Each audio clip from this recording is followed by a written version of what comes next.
오늘 말씀의 제목 보니까 믿음으로 안 하니, 설교 제목 굉장히 심플한 그런 제목이죠.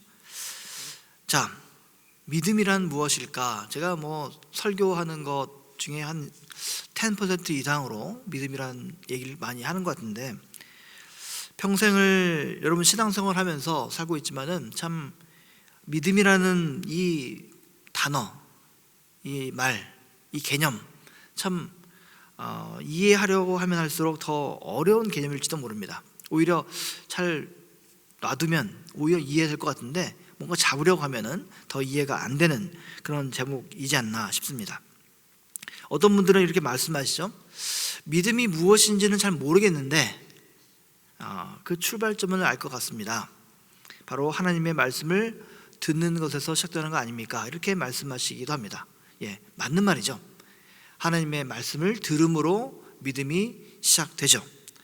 사도 바울이 이렇게 말씀합니다. 그러므로 믿음은 들음에서 나며 들음은 그리스도의 말씀으로 말미암았느니라. 그렇습니다. 물론 하나님의 말씀을 듣는 것은 그야말로 하나의 초자연적인 사건입니다.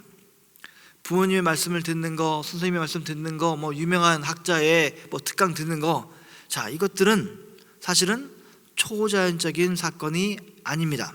매우 자연스러운 것이죠. 그분들의 생각을 전달하기 위해서 입을 열어서 말하고 공명되어서 내 귀에 들리는 것이죠. 또한 글로 표현할 때는 문자가 되어서 빛이 반사되어서 내 눈에 들어오고 글을 읽을 줄 알게 되면 내가 이해하는 것이죠.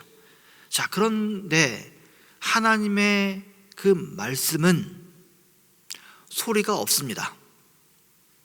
하나님의 형상은 보이는 것이 아닙니다. 우리의 오감으로 파악되는 것이 아닙니다. 그러나 우리는 하나님의 말씀을 듣는다, 하나님의 말씀을 듣는다 이렇게 표현하곤 합니다. 그야말로 우리의 오감을 뛰어넘는 그 초자연적 사건인데 너무나 쉽게 하나님의 말씀을 듣는다 이렇게 표현을 하곤 합니다.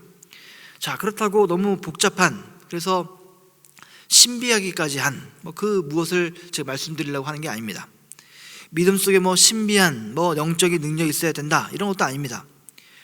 교회에서 이 믿음이란 단어만큼 많이 말해지는 것도 없지만 또 어쩌면 가장 낯선 단어가 아닌가 싶다는 것입니다. 우리는 날마다 믿음으로 살죠. 그런데 교회에서만 믿음으로 사는 게 아닙니다. 우리 그리스도인만 그렇게 사는 게 아니에요. 여러 일상의 일도 따지고 보면은 다 믿음이 전제되어 있습니다. 여러분, 이발소에 제가 마지막으로 간 게 언제인지 기억이 안 나는데 가물가물해요. 근데 고등학교 시절에 이발소를 마지막으로 간 것 같아요.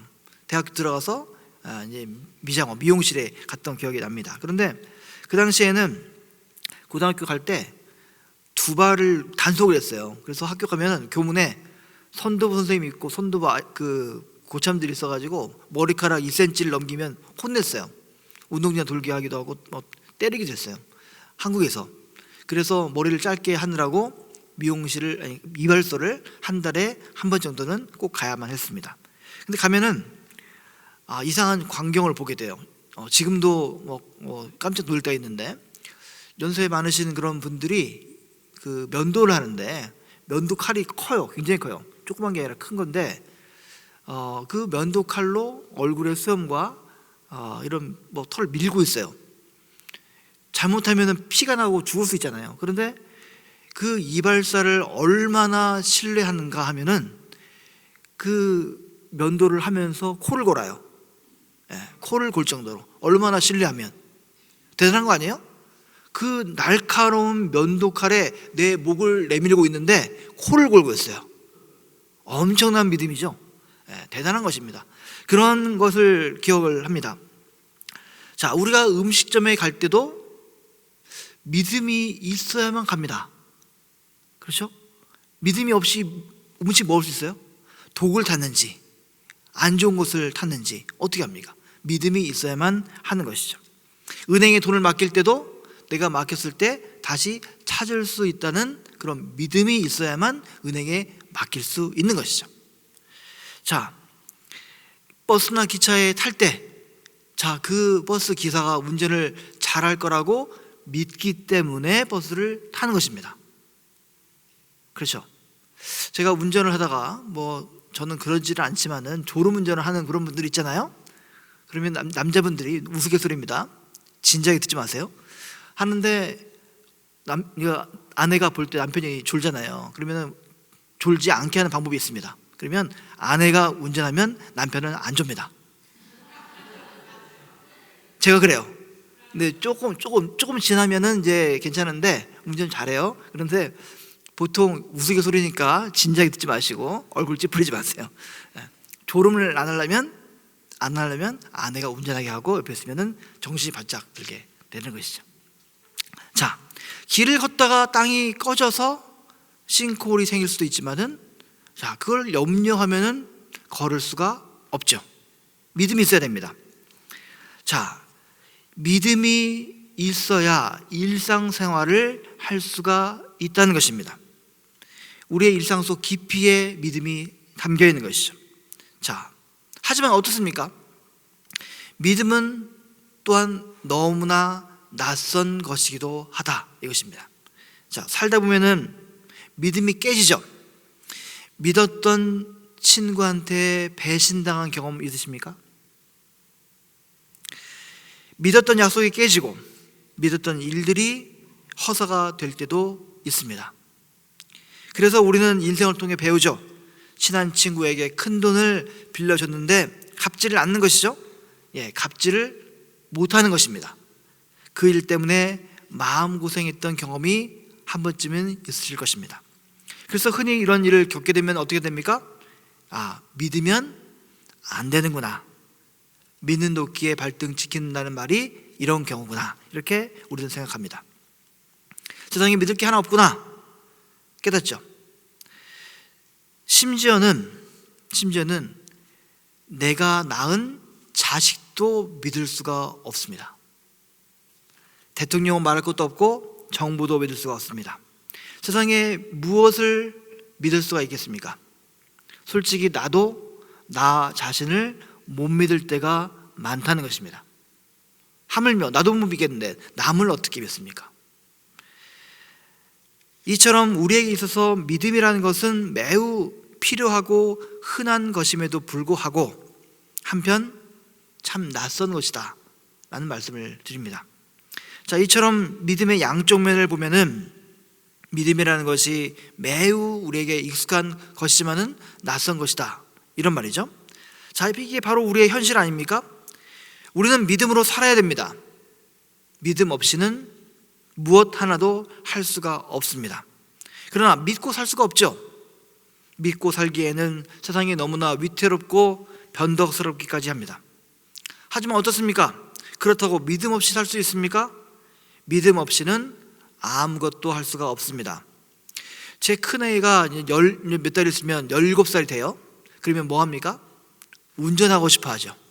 운전하고 싶어요. 남자애가 운전하고 싶어 합니다. 당연한 것입니다. 그런데 그 아이한테 운전면허증이 생기고 차를 몰게 되면 제 아내는 잠을 못 잡니다. 그렇죠? 경험 있지 않으세요? 잠 못 잡니다. 왜요? 아이를 믿을 수가 없습니다. 불안하죠. 믿음 없이는 은행에 돈 못 맡깁니다. 은행이 부도날 수도 있지만은 믿음으로 은행에 돈을 맡기죠. 믿음 없이는 누구와 결혼도 못합니다. 믿음이 있어야 결혼하는 거 아니에요? 믿지 않으면 살 수 없고 그렇다고 믿을 수도 없고, 그러니까 이러지도 저러지도 못하고, 이것이 인생의 딜레마라는 것입니다. 이처럼 우리는 이 딜레마로 가득한 현실 속에서 살고 있다, 이것입니다. 그래서 사람들은 어떻습니까? 아예 믿음을 포기하고 살기도 합니다. 믿음 가지고 살아봤자 당장 당할 수도 있으니까, 득도 될 것도 없으니까 아예 믿음을 포기하고 살 때가 있다는 것입니다. 이제는 믿음에 기초하기보다는 법과 계약에 근거해서 살아가는 것입니다. 계약이란 믿음을 대체하기 위해서 마련된 사회적 장치인데, 이제 모든 일이 믿음은 사라지고 계약으로만 이루어집니다. 집을 살 때도, 물건을 살 때도, 심지어 예술을 할 때도, 생명을 다루는 수술을 할 때도 계약을 먼저 해야 됩니다. 지난 수요일에 제가 안과 수술을 했어요. 안과 수술을 했는데 눈이 좀 빨갛더라도 결막염 옮기는 거 아니니까 안심하세요. 좀 갈 겁니다. 그런데 눈을 수술하니까 얼마나 두려운 거예요. 눈에다가 칼을 대는 거니까요. 얼마나 무서운 거예요. 그런데 그거 하기 전에 뭐 합니까? 계약서부터 쓰라고 그래요. 시그너처를 하지 않으면 수술을 안 해줍니다. 그렇죠? 연애도 결혼도 믿음으로 해야 되는 것인데 그게 아니라 조건과 계약으로 합니다. 사회가 복잡해질수록 더욱 사람들은 영악해지고 더욱 믿음보다는 계약에 의해서 사회를 지탱하려고 한다는 것입니다. 아예 믿음은 저 멀리 치워버리고 계약의 방식으로, 이익의 방식으로, 손해를 보지 않는 방식으로 쫓아가는 것이 우리의 현실이다, 이런 말씀입니다. 자, 그렇다면 우리와 하나님과의 관계는 어떠냐, 이것입니다. 제가 보기엔 하나님과의 관계도 믿음의 방식이었겠죠, 처음에는. 그러나 믿음의 방식으로보다는 계약의 방식으로 바뀐 게 아닌가 싶다는 것입니다. 많은 그리스도인들이 하나님을 믿는다고 고백을 하면서도 사실은 진짜 믿고 있느냐 하는 것입니다. 솔직히 말해서 하나님을 믿는 사람이 얼마나 될까 하는 것이죠. 하나님을 믿기보다는 하나님과 맺은 계약에 더 관심이 있다는 것입니다.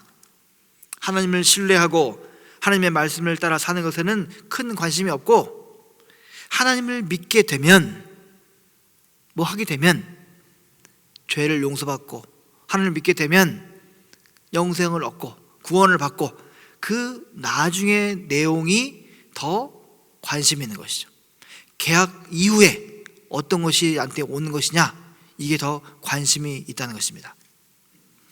사실 따지고 보면은 이 믿음이라는 것은 무엇을 얻기 위한 수단이 아니라 믿음은 훨씬 깊고 근본적인 것입니다. 믿음이란 하나님과 우리 인간의 존재가 다르기 때문에 발생하는 것이죠. 우리 인간에게는 일상생활뿐만 아니라 모든 것들이 믿음이 전제되어 있습니다. 믿음이 필요합니다. 그런데 하나님과의 관계에서는 뭡니까? 하나님과 다르기 때문에 믿음이 필요하다, 이런 말씀을 드립니다. 하나님은 창조자요, 우리는 피조물이죠. 그러니 믿음이 필요한 것입니다. 물론 우리 인간은 하나님의 형상을 따라서 창조되었기 때문에 하나님을 아는 지혜를 우리는 갖게 됩니다. 하지만 하나님과 우리는 다르죠. 우리는 어디까지나 피조물입니다. 어제 새벽기도 때 말씀을 드렸죠. 우리는 절대 포도나무도 아니고 포도원지기가 아닙니다. 우리는 거기 붙어있는 가지일 뿐입니다. 우리는 피조물이에요. 하나님을 안다 하지만 다 알지 못합니다. 하나님의 일하심을 알고 있긴 하지만 다 알지를 못합니다. 우리는 하나님을 부분적으로만 알 뿐입니다. 우리의 과학기술이 아무리 발달한다 해도 우주 만물을 모르는데 그 우주 만물을 창조하신 하나님을 어떻게 안다라고, 내가 하나님을 안다라고 말할 수가 있겠습니까? 저는 몇 년 전에 박사 학위를 받았습니다.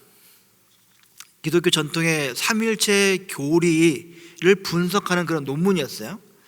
양자 물리학과 아인슈타인의 특수 상대성 원리를 접목하는 그런 논문이었습니다. 그런데 그 논문의 가장 어려운 부분이 무엇이냐면은 시간에 대한 이해였습니다. 우리 시간 있잖아요. 똑딱똑딱. 이 시간에 대한 이해가 가장 어려운 부분이었어요. 그래서 박사 초기에 그 동기들한테 얘기를 했어요. 너 박사도 뭐 쓸래? 하면 나는 이거 쓴다 저거 쓴다 하잖아요. 제가 시간에 대해서 쓰겠다 하니까 친구들이 웃어버려요. 그거 굉장히 시간 걸릴 텐데. 네. 그래서 얼마나 걸렸냐? 11년이 걸렸습니다. 박사 논문 쓰는데 11년 걸렸어요. 하필 어려운 거를 했는데 꼭 그걸 하고 싶었어요. 자, 시간이라는 문제를 현대 과학과 신학으로 풀어보려는 시도는 참 어려운 겁니다. 그래서 논문 쓴 중에 지도 교수님이 저한테 말씀하십니다. 너무 힘들어하니까 속도를 못 내니까 말씀을 하세요. 야, 나는 이 문제에 대해서 평생을 연구했어. 물리학자이자 신학자인 제 지도 교수님이신데 평생을 연구했다고 말씀하시는 거예요. 그런데 박사 논문을 쓰고 있는 이 몇 년 동안에 그 문제에 대해서 네가 다 이해하고 해결할 수가 없다는 것을 알아야 된다. 그 박사 논문을 끝낸 다음에 앞으로 평생 동안, 나처럼 평생 동안 그 문제에 대해서 연구할 테니까 지금 당장 너무 힘들어하지 마라. 그런 말씀을 하시는 거예요. 참 위로가 됐습니다. 위로가 됐어요. 지도 교수님과 저의 그 학문의 깊이와 넓이의 차이가 얼마나 큰지 모릅니다. 자, 그런데 하나님과 우리와의 그 갭은 얼마나 크겠습니까? 얼마나 클까요? 우리는 하나님을 빛이라고 표현하죠. 하나님은 빛이십니다. 그런데 저는 솔직히 말해서 하나님을 빛으로 표현하기보다는 암흑이라고 표현하는 게 더 맞다라고 생각합니다. 아무것도 모르겠어요. 하나님에 대해서 알면 알수록 더 모르겠다, 그런 말씀을 하고 싶습니다. 너무나 그 차이가 커서 하나님과 어떻게 내가 교제할 수 있고 어떻게 하나님과 더불어 살 수 있을까? 자, 이것이 저만의 문제겠습니까? 온 인류가, 온 크리스찬의 가장 근본적이고 심각한 문제가 아닐까 싶습니다. 자, 그렇다면 하나님께서 이렇게 하나님과 우리와의 관계가 이 멀고 깊은데 하나님께서 그러면 우리에게 기대하는 게 무엇일까 하는 것이죠. 하나님과 우리와의 그 갭보다 우리와 개미와의 갭이 더 가까워요. 개미가 우리를 아는 정도보다 우리가 하나님을 모르는 게 훨씬 더 크다는 것이죠. 자, 그런데 하나님께서 우리 인간에게 기대하는 게, 바라는 게 무엇일까? 성경에 이미 답이 나와 있어요. 무엇이냐면 소통하고 관계하는 것입니다. 소통하고 관계하는 것입니다. 하나님은 우리와 대화하고 싶어 하시고 우리와 더불어 살기를 원하신다는 것입니다. 하나님께서 만드신 세상을 우리 인간을 통해서 다스리고 싶어 한다는 것입니다. 그래서 하나님께서는 우리 인간을 하나님의 형상을 따라서 만드신 겁니다. 피조물인 우리 인간이 창조자인 하나님과 어떻게 관계를 맺어야 되는가, 이 문제는 참 어렵고 그렇지만 중요한 문제입니다. 그래서 하나님은 첫사람 아담을 만드시고 말씀하시죠. 생육하고 번성하여 땅에 충만하라. 땅을 정복하라. 바다의 물고기와 하늘의 새와 땅을 움직이는 모든 생물을 다스리라. 내가 온 지면에 씨 맺는 모든 채소와 씨 가진 모든 열매 맺는 나무를 너에게 주노니 너희의 먹을거리가 되리라. 하나님이 이처럼 세상을 만드시고 제일 먼저 우리 사람과 말씀 나누셨습니다. 하지만 이 말씀만으로 끝난 게 아닙니다. 또 하나의 말씀을 하십니다. 하나님께서는 아담을 에덴 동산으로 이끄신 다음에 말씀하십니다. 동산 각종 나무의 열매는 네가 임의로 먹되 선악을 알게 하는 나무의 열매는 먹지 말라. 내가 먹는 날에는 반드시 죽으리라. 여기서 하나님이 아담에게 선악을 알게 하는 나무의 열매를 먹지 말라, 먹으면 죽는다, 이 말씀을 하신 것은 괜히 겁주기 위해서 하신 말씀이 아닙니다. 아주 중요한 말씀을 하기 위해서 하신 말씀입니다. 그 중요한 이야기가 무엇입니까? 그것은 바로 하나님과 우리 인간의 관계를 말씀하기 위함입니다. 선악과를 먹지 말라는 이 이야기는 하나님과의 관계에서 어떤 게 옳은 것인지, 어떤 것이 옳지 않은 것인지 옳고 그름의 방식, 알매 방식을 취해서는 안 된다, 이 말씀을 하신 겁니다. 지식의 방식, 알매 방식, 이것으로는 하나님과 소통을 할 수가 없는 것이다, 이렇게 우리에게 말씀하시는 겁니다. 옳고 그름의 방식으로는 사랑이신 하나님과 생명의 관계를 우리는 맺을 수가 없다는 것입니다. 하나님은 피조물인 우리 인간을 하나님의 형상을 따라서 창조하였습니다. 하나님의 형상을 지니고 있기 때문에 우리 인간은 하나님을 알 만한 지혜가 있습니다. 하지만 다시 말씀드리지만은 하나님과 우리 인간 사이에는 넘지 못할 질적인 차이가 있습니다. 왜요? 창조자와 피조물, 그런 차이가 있기 때문에 그렇습니다. 그러므로 우리는 하나님의 뜻을 다 알지 못합니다. 하나님께서 어떻게 일하시는지 다 알지를 못합니다. 그러나 하나님은 우리와 인격적인 관계를 맺고 싶어 하십니다. 끊임없이 대화하고 싶어 하십니다. 하지만 오늘 창세기 2장 말씀처럼 하나님과 우리가 인격적 관계를 맺되 옳고 그른 것은 그런 관계의 방식, 선악을 알게 하는 그런 지식의 방식이 아니라 사랑의 방식, 믿음의 방식, 신뢰의 방식으로 관계 맺기를 원하신다는 것입니다. 하나님과 우리는 근본적으로 알매 관계가 아닙니다. 하나님은 우리를 사랑하시고 우리는 하나님을 신뢰하는 것, 이것이 하나님과 우리가 맺는 관계의 그런 본성입니다. 하나님께서는 우리를 사랑하시죠. 그래서 자신의 전부인 독생자 예수 그리스도를 주셨습니다. 자, 이것이 지식으로 맺는 관계입니까? 옳고 그름의 방식이라고 생각하십니까? 자, 사실 우리 인간관계에서 그렇습니다. 부모 자식 간의 관계를 한번 생각해 보세요. 옳고 그름의 방식으로 여러분들은 자식을 양육하였습니까? 부부관계에서 마찬가지입니다. 부부관계는 옳고 그름의 방식이 아닙니다. 교회도 마찬가지예요. 교회는 사랑의 공동체입니다. 옳고 그름의 방식이 아닙니다. 그런데 자꾸 우리는 옳고 그름의 방식으로 접근하려고 합니다. 부모 자식 간에, 부부 간에. 그럼 어떻게 됩니까? 깨지죠. 깨집니다. 다툼이 있고 차가워집니다. 하나님께서 그렇게 만드신 거예요. 자, 하나님과 우리 인간과의 관계는 사랑의 관계입니다. 믿음의 관계입니다. 다 알 수 없지만 믿고 가는 것입니다. 다 이해할 수 없지만 믿고 가는 것이죠. 내가 다 알고 다 이해해야만 사랑할 수 있다라고 하는 사람은 어리석은 사람입니다. 부부간에 내가 이 사람을 다 알아야만, 다 이해해야만 내가 사랑하겠다? 바보죠. 저는 제 아내에 대해서 잘 모릅니다. 일주일 지나면 더 모릅니다. 하지만 믿고 가는 거예요. 그렇죠? 제가 결혼한 지 20년 됐는데 모르겠어요. 더 오래되신 분들 50년 살아보니까 아내를 잘 알겠습니까? 남편을 잘 알겠어요? 아니요. 모르는 게 정상이에요. 모르지만 사랑의 관계니 믿고 가는 것입니다.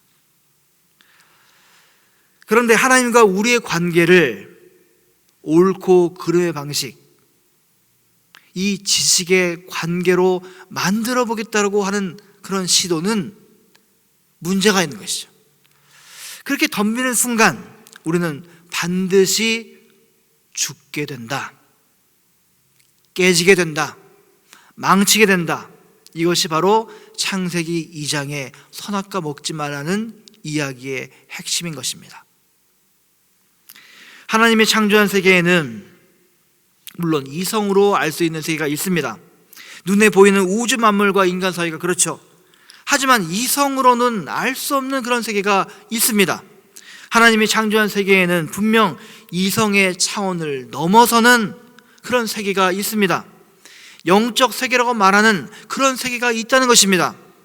그러나 사실은 눈에 보이는 우주 만물과 인간 사회조차 이성으로 다 포착되는 것이 아닙니다. 눈에 보이는 이 세계도 신비로 가득 차 있습니다. 그렇다면 이성으로 알 수 없는 세계를 어떻게 이해할 수가 있습니까? 오늘 말씀이 우리에게 가르쳐주고 있습니다. 그것은 무엇이냐? 믿음입니다.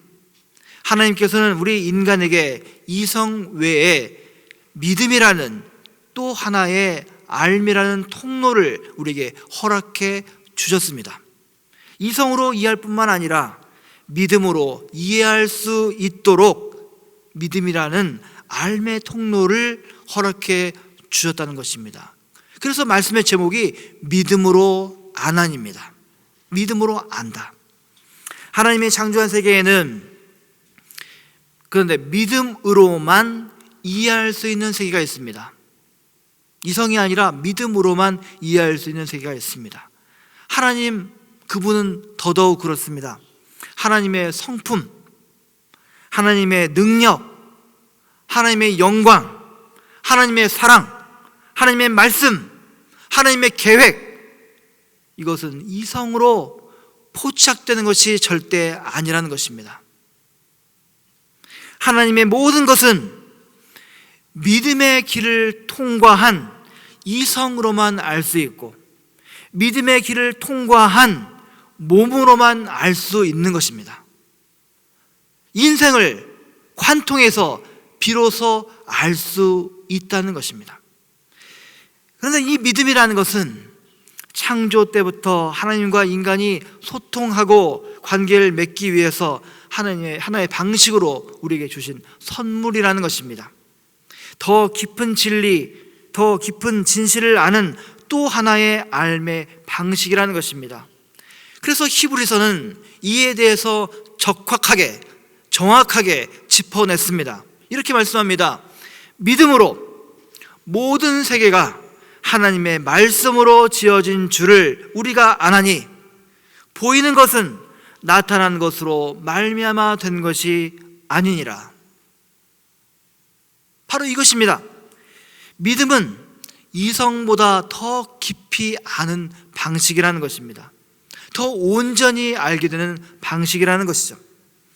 믿음은 피조물인 우리 인간이 창조주신 하나님과 소통하는 관계의 방식입니다. 모르기 때문에 믿는 것이 아닙니다. 알기 위해서 믿는 것입니다. 그러나 오해하지 마십시오. 우리가 알지 못하기 때문에, 뭔가 알려고 하지 않기 때문에 그냥 믿음으로 넘어가 보자, 그냥 지나가 보자, 그런 게 아닙니다. 최선을 다해서 알려고 하지만 그것으로 안 되는 것도 있다는 것을 인정해야 된다는 것입니다. 알지 못하니까 그냥 넘어가자는 말이 아닙니다. 또한 지식의 한계, 이성의 한계를 핑계하는 말도 아닙니다. 구원의 선도 아닙니다. 믿음이라는 것은 이성적 차원의 암과 지식을 넘어서는 더 깊은 알미요, 더 근본적인 지식으로 아는 길이다, 이것입니다. 하나님과 소통하는 최고의 방식입니다. 그래서 믿음은 가장 고상한 지혜에 이르는 길이요, 창조주 하나님을 알고 교제하는 방식이라는 것입니다. 그러므로 여러분, 세상 사람들과 대화할 때 여러분의 믿음을 부끄러워하지 마십시오. 믿음으로 참 지식의 세계, 더 깊은 지혜의 세계, 하나님이 창조하신 그 진리의 세계로 들어가시기를 바랍니다. 또한 하나님께서 이 은혜의 빛 장로교회를 통하여 지금도 일하고 계심을 믿음으로 바라보시기 바랍니다. 이 지역사회를 위해서, 그리고 열방의 민족들에게 예수 그리스도의 복음을 전하기 위해서 교회를 세우시고 함께 동행하시는 그 하나님의 손길이 있음을 믿음으로 바라보시기 바랍니다. 주님께서 늘 여러분의 복된 여정 가운데 함께 하시기를 간절히 축원합니다. 함께 기도하겠습니다. 주님, 참 저희들은 영악하고 간사합니다. 알량한 지식을 뽐내기도 합니다. 어느 자리에 이르면 다른 사람 위에 군림하려 합니다. 하나님, 저희들을 불쌍히 여겨 주시옵소서. 하나님을 알지만 다 알지 못하고 겸손하게 또 겸손하게 하나님을 믿음의 방식으로 바라볼 수밖에 없음을 저희들이 받아들이게 하여 주시옵소서. 더욱더 무릎 꿇고 더욱더 고개 숙이고 더욱더 하나님을 바라는 은혜비 장로교회가 되게 하여 주시옵소서. 34년이라는 긴 시간 동안 주께서 동행하여 주심을 감사드립니다. 앞으로의 여정 가운데서도 기쁜 일도 슬픈 일도 있겠지만 또 눈물 흘리는 일도 있겠지만 그러나 잊지 말아야 될 것은 임마누엘로 동행하시는 주님의 손길을 저희들이 놓지 않도록 주님 함께 주시옵소서. 모든 말씀 예수님 이름으로 기도드립니다. 아멘.